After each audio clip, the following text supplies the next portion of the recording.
21장 33절입니다. 앞에서 이제 두 아들의 비유를 통해서 예수가 자기가 어떤 일을 어떻게 하는지를 설명을 했죠. 그리고 이제 두 소경 이야기, 소경이 눈을 뜨는 이야기도 우리가 좀 기억을 해야 되고, 앞에 있는 것들을 어떤 걸 하나 가져오시면 돼요. 그러면은 여기와 다 연결이 되죠. 금방 성경이 이제 쉬는 시간에 이야기한 게 그런 이야기죠.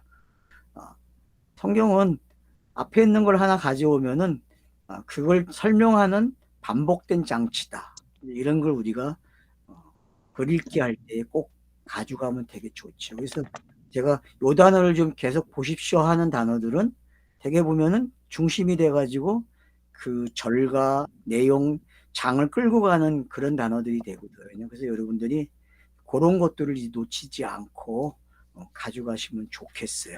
오늘 비유는요, 22장하고 21장의 요 비유는 아주 중요한 비유입니다. 요걸 알게 되면은 마태복음의 1장도 알 수 있고 전체 내용을 다 알 수 있어요.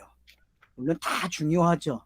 사람들이 산상수훈을 중요하게 여기는데 여러분, 산상수훈보다 더 중요한 게 이 비유예요. 이 비유를 알아야 다음에 나오는 23장, 24장에 나오는 25장에 나오는 마태복음의 종말론적인 설교가 마지막 5번째 설교를 알아먹을 수 있는 이제 귀가 열리기 시작합니다.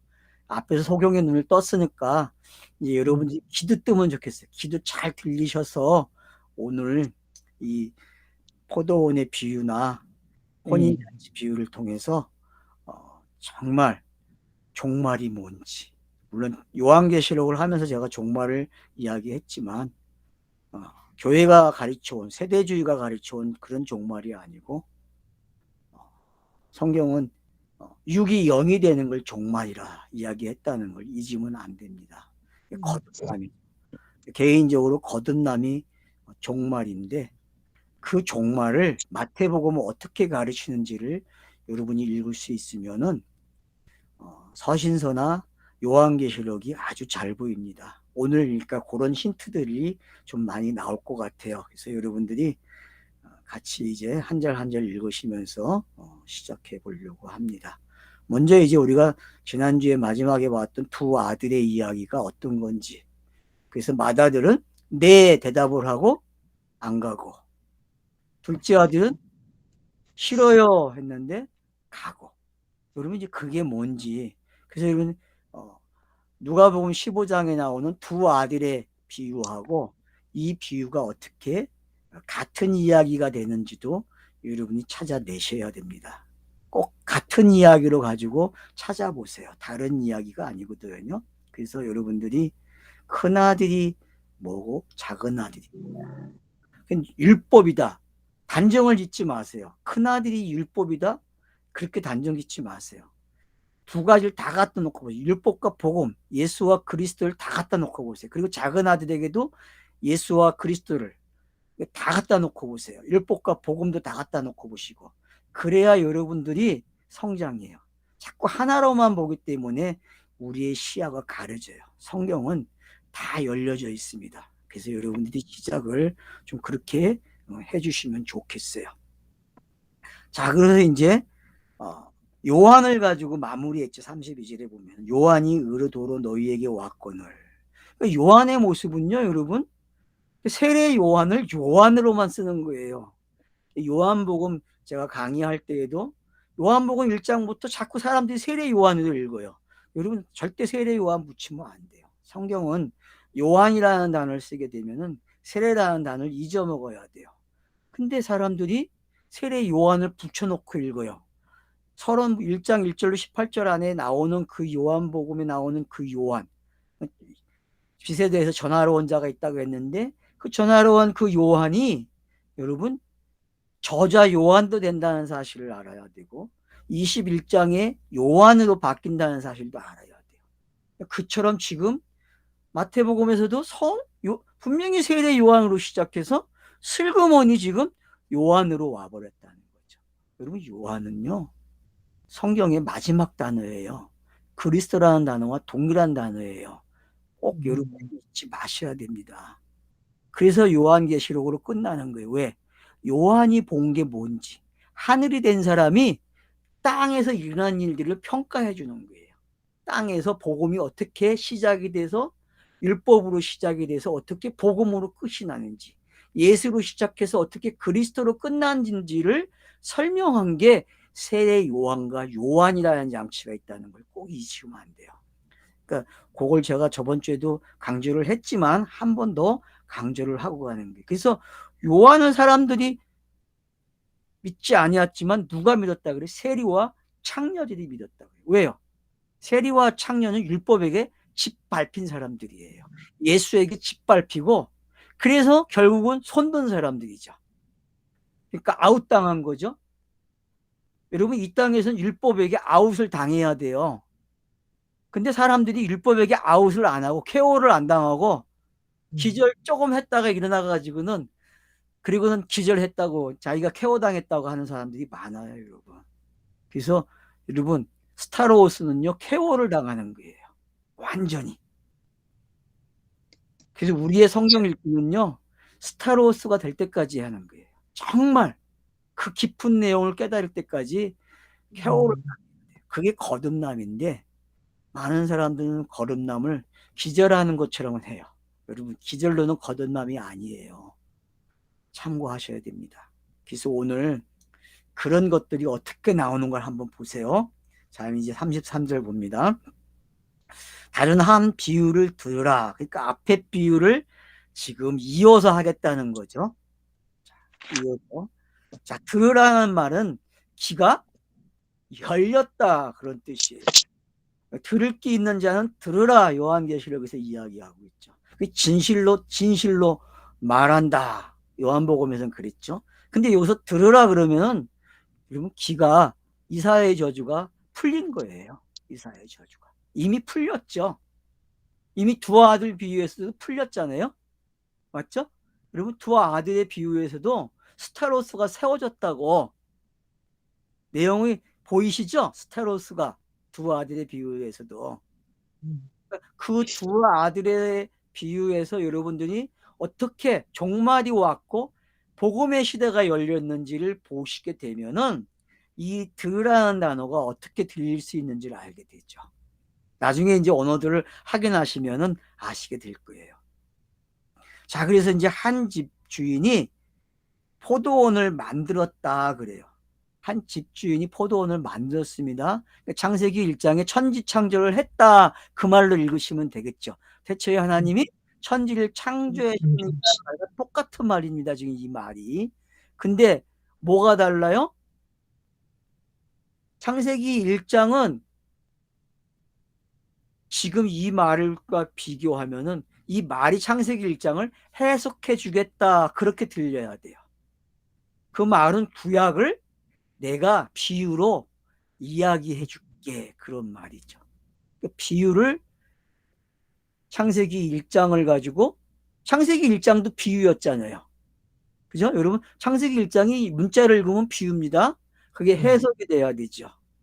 그러니까 해석이 된다는 게 어떤 건지. 그래서 천지 창조, 문자적 창조와 물질 창조 제가 나눠놨죠. 그렇게 해야만 땅에서는 읽어진다고.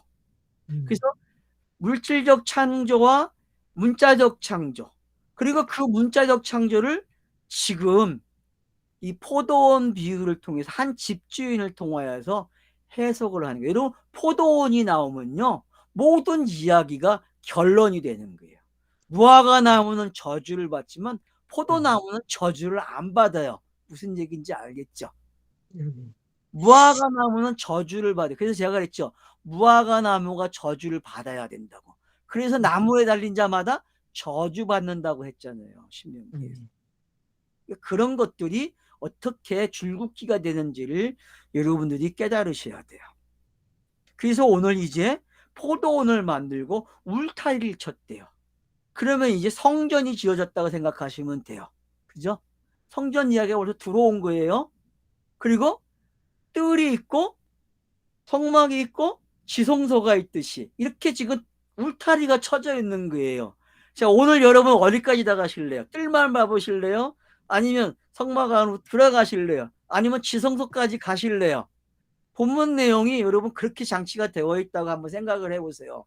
그러면은 지금 이 포도원이 뭔지 알게 되고, 요한복음 15장에서 절로 열매를 맺는 이야기가 결론이 어떻게 이거와 연결시킬 수 있는지를 여러분이 연구하셔야 되고, 결론은 그렇게 나요. 요한복음 15장의 비유로. 그건 비유가 아니죠. 해석을 했으니까. 전체적으로 성경을 포도나무 비유라는 열매를 딱 가져오고, 그 열매가 사랑이라, 친구다, 그렇게 개론을 낸 게 15장의 내용이잖아요. 그래서 그런 내용들을 알려면 성령을 구하라, 그게 요한복음 15장의 내용이에요. 그러니까 너희들이 기도해야만, 성령을 구해야만 지금 이 이야기를 알아. 열매 맺는 사람이 되고 싶어? 그러면 성령을 구하라, 그렇게 요한복음 15장은 결론을 그렇게 맺고 있는 거죠. 그처럼 지금도 그런 거죠. 그래서 모든 게 준비되어 있어요. 울타리를 치죠. 줍자는 틀을 만들었어요. 그리고 망대를 지어줘요. 완벽한 거죠. 그러면 여러분, 구약이 요 모습이죠. 구약이 여러분 요 모습이에요. 아니, 창세기 1장이 요 모습이에요. 망대까지 완벽하게 지어진 거예요. 그리고 창세기 2장 3절부터 시작해가지고 4절부터 시작해가지고 쫙 나가는 10개의 톨레토트 이야기가 뭐예요? 지금 뒤에 나오는 내용들이 되겠죠. 근데 한 이야기 한 이야기 속에는 이 이야기가 다 담겨 있어요. 한 이야기 한 이야기 속에서. 그래서 첫 번째 스토리와 두 번째 스토리, 세 번째 스토리, 그래서 다섯 번째 스토리가 일부라고 했잖아요. 그죠? 11장까지, 11장에 아브라함 데라의 이야기, 데라의 후손이 나오기 전까지가 5개잖아요. 셈의 족보가 나오면은 그게 5번째잖아요. 그죠? 이야기가. 그 5개가 지금 어떻게 결론을 맺었죠? 결국은 영생이잖아요. 죽음이 기록이 안 됐잖아요. 두 번째 톨레트에서 아람 족보에서는 어땠어요? 거기는 살고 죽었더라. 셈의 족보에서는 어떻게 해요? 어떻게 살고 어떻게 죽었다는 말이 안 나와요. 누구를 낳고 어떻게 살았다? 그리고 끝이에요. 영생이죠. 그래서 그런 차이점을 여러분들이 기억하시고 지금 이 본문을 읽으시게 되면은, 아, 울타리가 쳐지고 망대를 세우고 틀을 짜고 그런 모든 완벽한 것, 결국은 뭐가 준비되어 있는 거예요? 결실을 해서 완전히 포도즙까지 나오는 이야기가 어떤 건지를 잘 설명해 주는 거죠. 그래서 예수가 마지막에 포도주를 입술에 대니까 뭐라 그래요? 안 하잖아요. 여러분, 그런 것까지도 여기에다가 연결을 시켜놓고 한번 보세요. 그러면은 많은 것들이 이해가 되실 수 있을 거예요. 자, 이제 그러니까 완벽하게 짜져 있다는 걸 알겠죠. 여러분, 성전이 이런 거잖아요. 그죠? 성전은 이런 거예요. 완벽해요. 창세기 1장에 나오는 성전하고요, 그 다음에 모세 시대에 주어지는 성막 있고 솔로몬 시대에 지어진 이 성전 이야기, 오늘날의 교회, 이거 여러분 지금 이 안에 다 들어온 거예요. 요 안에 지금. 그러면 교회를 설명할 때 바울 사도가 어떻게 이야기합니까? 지체를 가지고 많이 이야기했죠. 그죠? 예? 지체. 고린도 전서 몇 장에 나옵니까? 지체 이야기가? 예? 지체 이야기가 몇 장에 나와요? 11장에 나오죠? 11장에. 그리고 12장에서 은사, 다 거기서 나오는 이야기죠. 그리고 사랑 나오고 13장에서. 그리고 왜 사랑이 최고인지를, 은사를 설명하면서 방언과 예언을 설명하면서 14장에서 이야기하고, 그 다음 장이 15장에 가면 부활로 모든 걸, 왜? 부활이 열매이기 때문에 그렇죠. 그래서 교회의 열매가 뭔지 잘 설명해 놓은 거죠. 지금 똑같아요, 여러분. 그런 이야기들이. 단지 우리가 그렇게 책을 안 읽었다는 거죠. 이 이야기 따로 저 이야기 따로 따로따로 놀았다는 거죠. 근데 지금 이 이야기는 어떤 이야기예요? 하나만 알면은 창세기 1장만 알아도 되고, 성막 만드는 이야기를 알아도 되고, 출애굽기에 나오는, 그 다음 솔로몬의 성전 짓는 이야기나, 그리고 교회가 탄생하는 이야기들, 이런 게 지금 하나같이 요 포도원 이야기 속에 다 들어있다는 거예요. 요 33절 안에. 그래서 농부들에게 세를 주고 타국으로 갔대요. 그러면 이제 땅에서 어떤 일이 일어난 거예요? 완료가 된 거죠. 주인은 완료한 거예요. 그리고 주인이 땅의 사람들에게 맡긴 거예요. 너희들을 이제 1년에 얼마큼씩 나한테 돈을 내라. 그 이야기가 뭐겠어요? 그게 복음 시대로 얘기하면 복음을 전하는 시대고, 성막 시대로 얘기하면 성막에서 제사 지내는 시대겠죠. 그죠? 성전도 마찬가지고요. 그러니까 그런 것들이 어떻게 조화를 이룰 수 있는지, 하나가 될 수 있는지를 우리가 찾아내면 되죠. 그러면 창세기 1장에서는 이 이야기가 어떻게 나오겠어요? 빛의 이야기와 그 다음에 넷째 날에 큰 강명과 작은 강명 이야기. 그래서 별이 되는 이야기로 오는 거와 같은 이야기가 될 수 있다는 거예요. 그런 것들 여러분들이 하나하나 이렇게 맞춰 보시게 되면은 성경이 얼마나 재밌고, 성경은 많은 이야기가 필요하지만은 단순하게 한 가지만 제대로 알면은 다 알게 되는구나. 그게 반복이고 차서의 이야기구나 라는 걸 알게 된다는 거죠. 자, 그래서 이제 갔어요. 타국으로. 주인은 여기서 말하는 타국이 여러분 어딘지 알죠? 네? 이미 성령 시대로 온 것도 볼 수도 있고, 그러니까 상당히 여러분들 어디다 갖다 놓고 봉이냐에 따라서 이 포지션이 달라요. 그러니까 자기가 놓고 싶은 데 놓으세요. 그거는 본인들이 놓는 데가 맞는 거니까. 제가 뭐 여기 갖다 놓으세요, 여기 갖다 놓으세요 할 필요가 없어요. 그거는 자기가 갖다 놓은 자리가 지금 자기가 보는 위치가 되는 거예요. 그러면서 이렇게도 보는구나. 그럼 이런 이야기도 있다는데 그러면 내가 여기도 한번 가봐야지. 그렇게 하시면서 하시면 그게 공부하는 거예요. 여러분 성경 읽기가 되는 거고.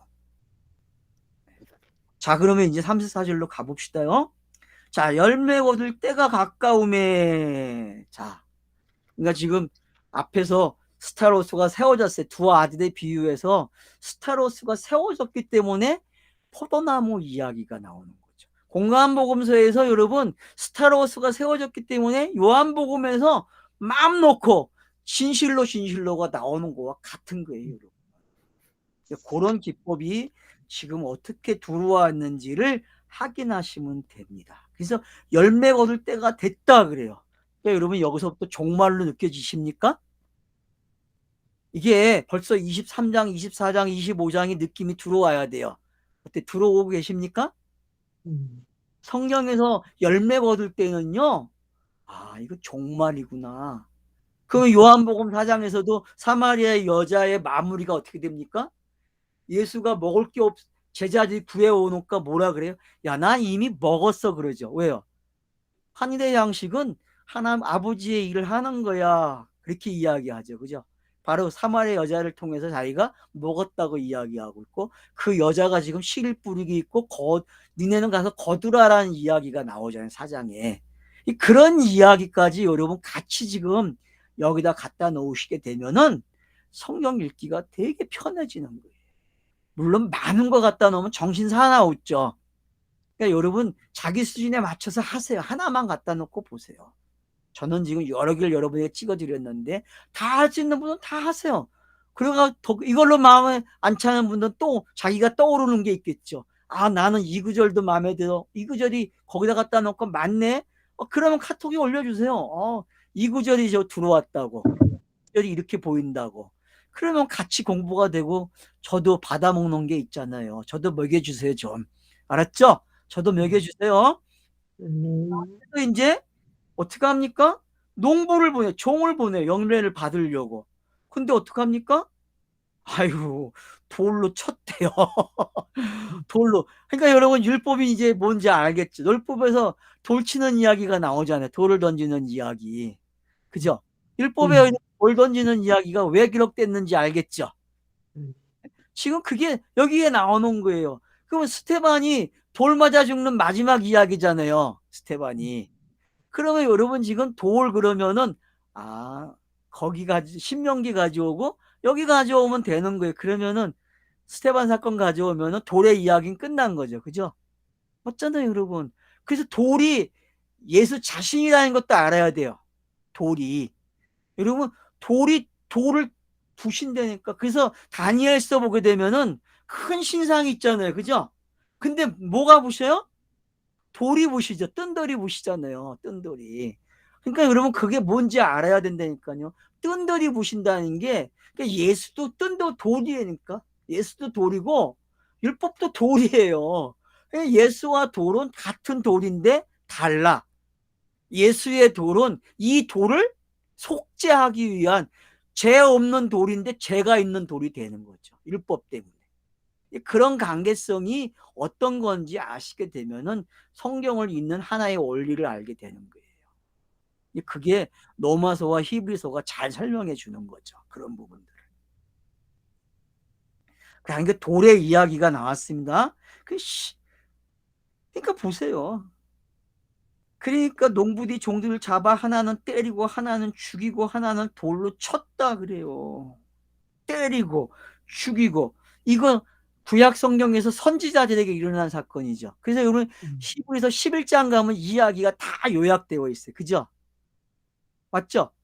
그러면 여러분 히브리서 11장을 완성한 예수가 어떤 건지 알게 되고, 그리고 11장의 그 끄트머리에 나오는 구절이 뭔지 알게 되는 거예요. 거기 뭐가 나옵니까?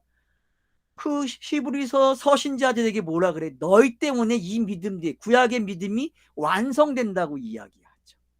그런 이야기들이 이거와 어떻게 맞아 떨어지고 있는지를 아시면 참 읽기가 재밌는 거예요.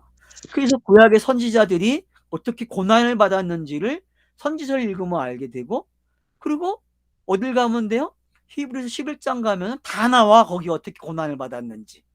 그죠? 믿음의 선진들이 어떻게 고난을 받았는지. 그러면 그 고난의 내용이 다 누구예요? 그게 전부 다 예수 이야기야. 여러분 그렇게 들리십니까? 11장에 나오는 믿음의 선진들이 전부 다 예수라는 사실을 아십니까? 그 이야기가?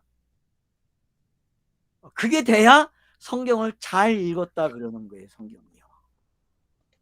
그러니까 히브리서에 나오는 그 많은 믿음의 영웅들이 전부 누구 이야기예요? 예수의 이야기예요. 그리스도가 되기 위한 예수의. 그래서 그 믿음들이 예수를 오게 하는 거고, 그 예수가 와서 그 믿음을 완성하니까 그것을 복음으로 믿는 사람들과 구약의 믿음이 합쳐지니까 성경이 완료가 되는 거예요. 그래서 신약의 믿음과 구약의 믿음이 합쳐지는 게 성경 이야기예요.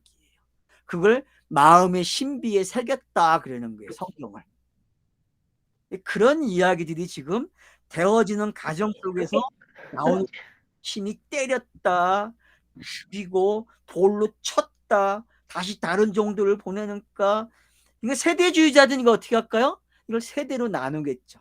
이거는 어떤 세대, 이건 어떤 세대, 이건 어떤 세대. 뭐 그거 나쁜 거 아니에요. 필요합니다. 성경 공부하는 데 있어서. 그러나 거기에 오래 머물러 있으면 안 돼요. 거기서 빨리 나와야죠. 그 내용은 초벌적인 거니까 그렇게도 이해가 되고 역사적으로도 이해가 되네. 그러나 더 중요한 건 뭐예요?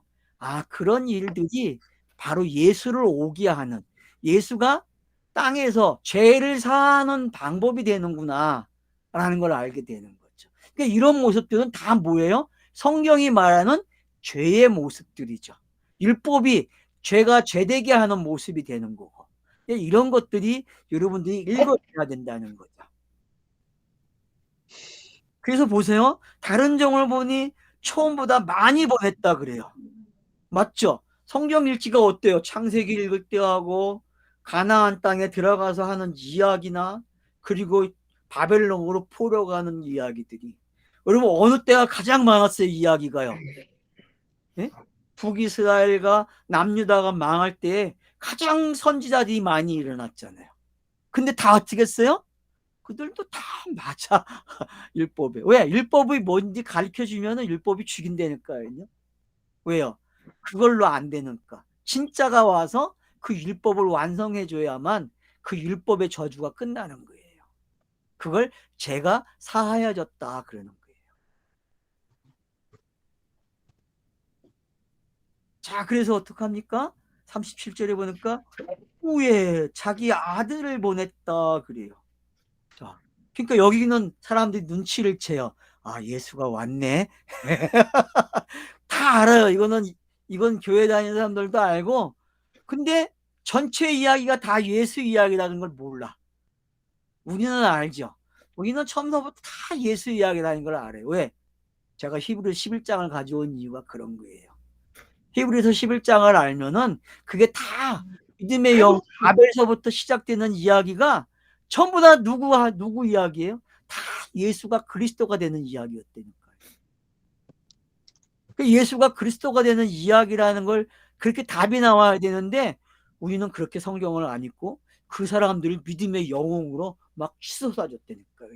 그 사람들이 되게 억울했을 거예요. 야, 성경은 그렇게 읽으면 안 돼.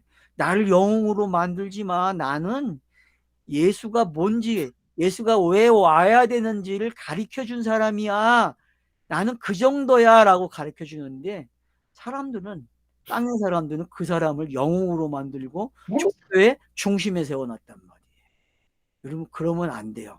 성경 읽기는 그렇게 하는 게 아니에요. 성경 읽기는 어떻게 하라고요? 무조건 예수가 그리스도가 되는 이야기로 가야 돼요. 알든 모르든 그게 믿음이에요, 여러분. 제가 책에다가 그랬죠. 창세기 1장 1절에 태초에 천지가 만물이 창조되니라 했는데 그 이야기가 그게 예수 그리스도 이야기를 읽어지면 되는 거예요. 그게 믿음이야. 어떻게 그래요? 그럴 수 있어요. 근데 그게 그렇게 돼 있다니까요. 참 어렵죠. 그죠? 그렇게 접근하려고 하니까. 그래서 믿음이 필요한 거예요, 여러분. 믿음은 그런 거예요. 그러니까 어떡합니까? 농부들이 지혜로워요. 이거 잘한 겁니까? 못한 겁니까? 제가 물어볼게요. 네? 지금 농부들이 누굽니까? 제사장들이고 서기관들이고 바리새인이고 사두개인들 아니에요. 이게 농부잖아요. 그죠? 예. 예수 당시에. 그러니까 그들이 예수를 죽이려고 하는 거 잘하는 거예요? 못하는 거예요? 잘하는 거죠. 잘하는 거죠. 그러니까 번역 뉘앙스가 지금 나쁘게 읽게 해놨다고. 나쁘게. 그러니까 여러분 뉘앙스를 좀 바꿔놓고 읽으세요. 이게 아버지의 뜻대로 되는 이야기라니까. 이게. 그래서 아들을 보니까 어떻게 해요? 아버지가 속으로 내 아들은 존대하리라. 이게 이런 번역이 될까요? 과연? 존대라는 말 한번 찾아보세요, 목사님. 37절에 존대하리라.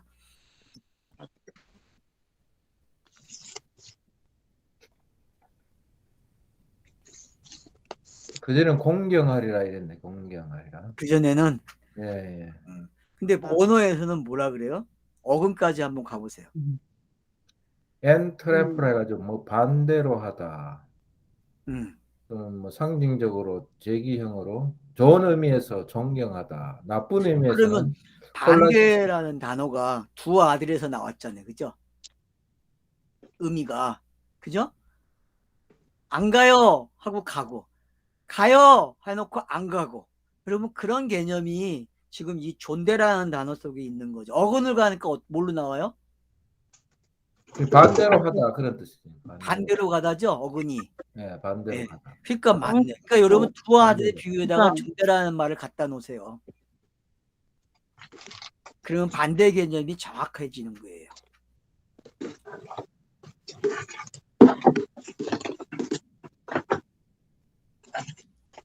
그러니까 이 반대하다를 우리가 볼 때게 뭐 나쁜 의미로는 혼란시키다, 부끄러워하다.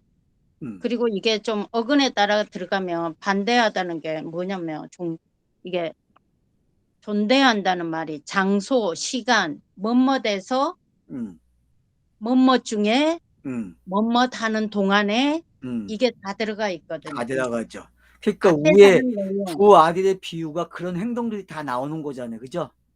그런 단어들이 다 나오는 단어잖아요. 그러니까 그걸 여러분들이 물고 늘어지란 말이에요. 두 아들. 그래서 이런 걸 알게 되면은 어떻게 비유가 연결되는지를 여러분들이 찾을 수 있게 되고 답을 쉽게 얻을 수 있어요. 각자가 내릴 수 있는 답들이.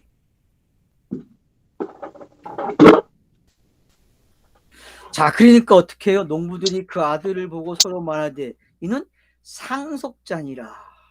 자, 죽이고 그의 유산을 차지하자. 여러분 이게 틀린 겁니까? 이게 아버지의 뜻이 이루어지는 방법이잖아요. 이들은 몰라. 근데 이들이 하는 행동은 뭐예요? 아버지의 뜻이 땅에서 이루어지는 방법이잖아요. 가장 정확한 방법이잖아요. 네. 맞죠? 어떻게 네. 비유로운 말을 정확하게 표현한 말이에요. 이게. 그러니까 죄는 없는데 죄의 모양을 갖게 되는 거지. 이 이야기가. 그 결과가 나왔잖아요. 그러니까 여러분들이 이걸 단어를 찾아가면 답이 안 나오는데 이걸 그냥 내용으로 읽으니까 아 이게 이렇게 나오네. 그 이 개념이 성경에서 보니까 아 이런 개념이네. 그러니까 로마서를 제대로 공부한 사람들은 이 개념을 빨리 파악하는 거예요. 로마서는 한 절 안에 두 의미가 들어있잖아요. 그죠? 죄의 삭은 사망이요. 그러잖아요. 그죠? 근데 그 위에 뭐라 그래요? 예? 영생이 있다 그러잖아요. 하나님의 은사에는.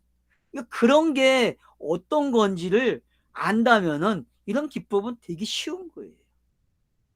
이런 일이 일어나야만 우리가 성경 내용을 아니까, 전체적인 걸 아니까, 어느 정도 아니까 이거 정상적인 건데? 맞잖아요. 이게 정상적인 거잖아요. 근데 사람들이 그 읽기를 하면서 어떻게 읽어요? 이런 못된 놈들. 이게 유대인들이 한 짓이야. 신학의 사람들은 그렇게 이야기를 한다고. 또 번역 뉘앙스를 그렇게 해놨어. 뒤로 가면 갈수록. 근데 그건 너무 짧지요. 좀 안타까운 번역이죠. 배고픈 번역이죠. 그거보다는 지금 현재 예수가 어떻게 스타로스가 세워져야 하는지, 율법의 반응이 어떻게 나오는지, 그래서 예수를 왜 죽이게 되는지, 왜 빌라도의 재판까지 가게 되는지, 히브리서 2편이 어떻게 성취가 되는지, 그런 장면들이 지금 여기에 모아지고 있다는 거예요. 모아지는 게 어떤 건지 알게 되면 되게 재밌는 거죠. 그래서 이에 잡아 포도원 밖에 내어 쫓아 죽이니라. 그래서 여러분 예수가 어디서 죽어요? 성전 밖에서 죽는 거예요. 여러분 쫓겨나갖고 겟세마네 동산에서 골고다라는 곳에서 죽는 거예요. 여러분.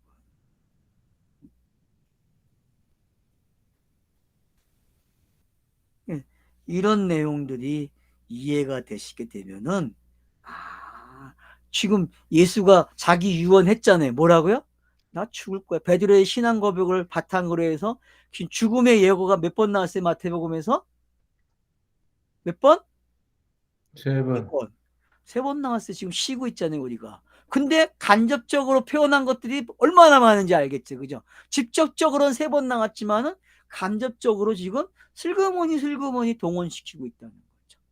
지금 여기서도 간접적으로 나온 거잖아요. 그러면 포도원 주인이 올 때 그 농부들 어떻게 하겠느냐? 어떻게 하겠습니까? 네, 쉬었다 하자. 어떻게 하겠는가? 질문을 던져놓고 좀 쉬었다 합시다. 시간이 벌써 이렇게 갔네.